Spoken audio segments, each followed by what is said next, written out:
You are what you repeatedly do. Excellence is not an event, it's a habit. Aristotle. Each and every day, my friends, 10 to 15 minutes, that is all we ask to follow these charts, to pay attention, to learn by doing. Everything is down for the day. Bitcoin, the biggest downer, 5.65%. When we talk about the cryptocurrencies, man, I am just looking here at Ethereum down 16.3% for the day. Hooah! That is amazing. But we always jump into the S&P 500 first when we talk about things. And I wanted to, as we start looking at coming toward the end of the year, and I keep talking with you guys about risks, it's really interesting to see what the key drivers behind our recent declines and where things stand right now as we approach the end of the year, particularly with the S&P 500 and the NASDAQ 100. We see green up candles on both of those for this week. These are Heikin-Ashi candlesticks, and of course, what are they reflecting? Well, they're reflecting as things have moved up, and then we see they topped out on Friday and they've weakened significantly today, but not a lot of volume to talk about. And of course, don't forget, markets were very slow on, well, they were short on Friday. In addition to being low in volume on Friday, you can see very weak volume there. But as we look and we see on the 2-day a small candle, this is just the first day of the latest 2-day candle. But what's really going on? Well, we've had broad equity weaknesses stemming from what's called a risk-off sentiment at the start of December, which is traditionally a strong month for stocks, but overshadowed by uncertainty. We had November end with the S&P 500 flat after a mid-month 5% dip on fears of AI and the tech bubble bursting, and early December trading amplified this via fake hopes for the Federal Reserve. We were hoping for a rate cut at the December 10-11 FOMC, Federal Open Market Committee meeting, but hawkish Fed comments and delayed data releases such as BLS withholding October jobs and November GDP figures until after the meeting. These have reduced cut odds, and what's happening now is the market is reacting to that along with soft economic signals such as U.S. manufacturing PMI and consumer confidence falling below expectations, signaling slowing down without enough liquidity to support higher valuations. Tech-heavy QQQ, of course, being hit hard due to NVIDIA's double-digit pullback in competition in AI chips. And global spillovers, a surge in the Japanese yen. The Bank of Japan rate hike bets pressured exporters and risk assets, with the Nikkei down nearly 2%. In fact, we track currencies, and I'll show you what we see happening with the yen after weeks and weeks and weeks of steady red decline. You can see where the yen started to bottom out back in late November and has slowly been ticking up, and just this week popped through a very strong and long-term trend line, which may mean, again, with the Bank of Japan's change in its interest rates and hiking those, then what we end up seeing is the yen gaining some value.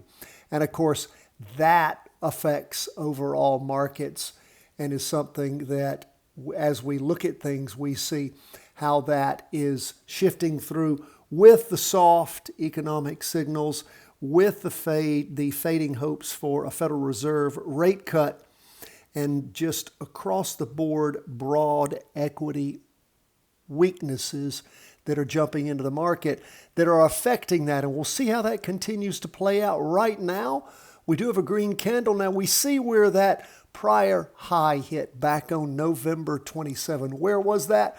That was at 689.70. Where are we now? We're at 682.99. A ways to go till we get up there. We've just sort of been sliding sideways, popped down strong that week of November 17. Last week a green spinning top, this week a green up candle. Low volume as we start the week off, and let's just see, are we going to have a Santa rally? Is the Fed going to do something unexpected? Could we have a rate cut that might get things really jammed up and going and push us into the new year strong? Or are we going to go into the new year weak? And that's what we need to be watching for and waiting for, because I do think there's some real inherent weaknesses in the market. It is so overplayed and long. Doesn't mean it can't keep going up, particularly in this era of we just print money backed by nothing again and again and again. We just change decimal points on a computer. So down today, 0.46%, some real inherent weaknesses in the market we shall see. I'm not going along at this point. Now, the Fed may change things. Maybe some economic indicators are going to come in. They're going to really look strong. Maybe the war in Ukraine will get solved. All sorts of things are possible, but are they probable? Look at the NASDAQ 100. It is about flat. That is a flat trend line right there as we start the week off. Again, low volume in the morning and afternoon, super low volume. Of course, we've had low volume here for a while. Last time we had average volume back on Tuesday, the 25th of November. And of course, things down 0.34%. We can see that we are above the weekly trend line, if you can call that a trend line, the weekly horizontal line. We're above it on the 2-day and the half-day and the weekly. And again, it's interesting to watch as we approach the end of the year. Now, what about bonds? Well, long-term treasuries fell as yields rose. The 10-year briefly rose above 4%, 30-year at 4.74%, inverting the usual safe haven flight. This is driven by the bond market rejection of aggressive Fed easing, with outflows from TLT amid fears of sticky inflation and fiscal expansion. That is Trump's proposed tariffs and the $2,000 stimulus checks that he was talking about. Yields climbed despite prior cuts, echoing a hawkish shift. And again, the spillover from Japanese bond selling, the heaviest in 4 months, which ripped into the U.S. and the European debt, pushing global yields higher. So we see, again, bonds down strong, 1.6% for the day. You can see the first day of the latest 2-day candle. I really don't have a trend line. And again, this is a problem. We had things moving down last week. They popped up this week, moving back over, strong down in the morning with lots of volume, and average in the afternoon also. So again, I don't really even have a trend line to draw here for you, but we do see strong down movement in bonds based upon those things that are happening in the Treasury market. What about gold? What is gold up to? Well, gold, again, it's showing continued efforts to move up. It's up for the day 0.48%. It's our only bright spot. It bucked the trend as basically a classic hedge, gaining again 0.48% for the day. And gold, after pulling back, after hitting those high of highs for 2 weeks, has slowly started just to gain more and more energy as a safe haven demand. Rate cut bets persist. Again, lower real yields. It had a dip below 4% on the 10-year bond, and of course 70% odds for a December cut supported gold despite the hawkish noise, speculation on U.S. tariffs and fiscal stimulus. That is, zero income tax proposals fueled inflation fears, boosting gold as a source of value, and also a decoupling of risk assets. Unlike Bitcoin, now 37% below gold equivalent highs, gold thrives on monetary debasement signals. The U.S. debt is at $38 trillion, interest payments topping defense spending. Analysts at UBS and Goldman Sachs eye $4,500 to $4,900 by the end of the year. So again, gold is catching fire based upon that as we continue to look at things. Gold sparking up.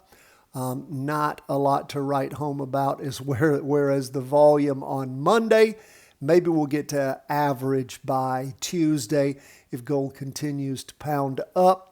We had average volume in the morning, fell off. In the afternoon, looks like the price fell off a little bit there too. So we'll continue to keep an eye on things, see if gold's going to catch fire and keep on keeping on. Lastly, we'll take a look at Bitcoin.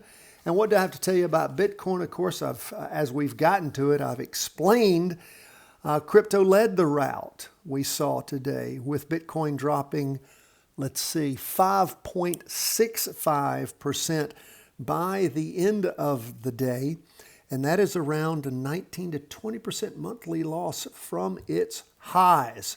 Dragged, of course, the Bitcoin ETF that we track, HODL, lower, and of course the correlation to risk assets, Bitcoin's death cross, 30% peak to trough slide in 2025, mirrored stocks deleveraging, amplified by a $9 million hack at DeFi platform. And we also see liquidity fears, delayed U.S. data, fueled bets on the Fed pause that we've talked about before, reducing expected inflows, Bitcoin underperformed gold, and even utilities lagging amid shrinking risk appetite. So again, just keeps on surging down. And where can you go if you want to short Bitcoin? We've talked about that plenty of times.